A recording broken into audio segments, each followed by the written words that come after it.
Tonight, in a story you'll see only here on 12 News, a Mesa family now finally feeling a sense of justice in their son's murder.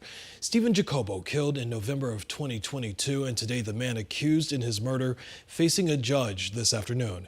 12 News journalist Jade Cunningham talking with Jacobo's parents just minutes after coming face to face with their son's alleged killer.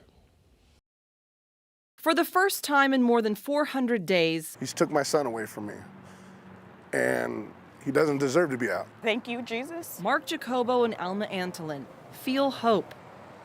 Thanking God that He answered my prayers. On November 6, 2022, their 18-year-old son Stephen was shot and killed at a house party. There isn't a day that goes by that we don't think about our son.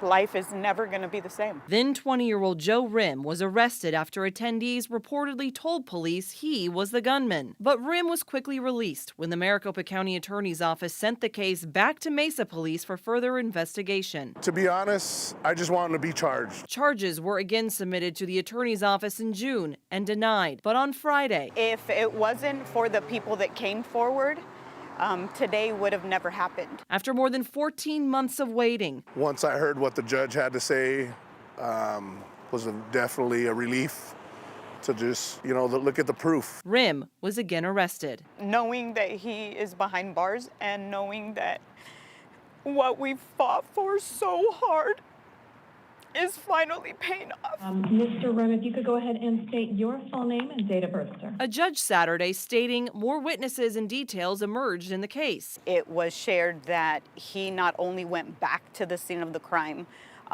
he fled the scene. Jacobo's parents were in that courtroom listening as a $750,000 bond was set. They left cautiously optimistic as to what the future may hold. It's not over.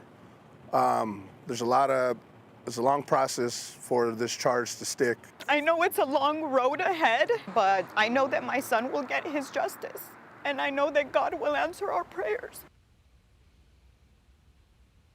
Now, Rim is expected to be in court later this month. Stephen's family still face, as you heard, a long road ahead, but they are hopeful this arrest will encourage those who may have been intimidated before to come forward and tell authorities more about what happened the night their son was killed. Jonathan? Yeah, let's see that they finally have some answers into his murder. Jade, thank you. Meanwhile,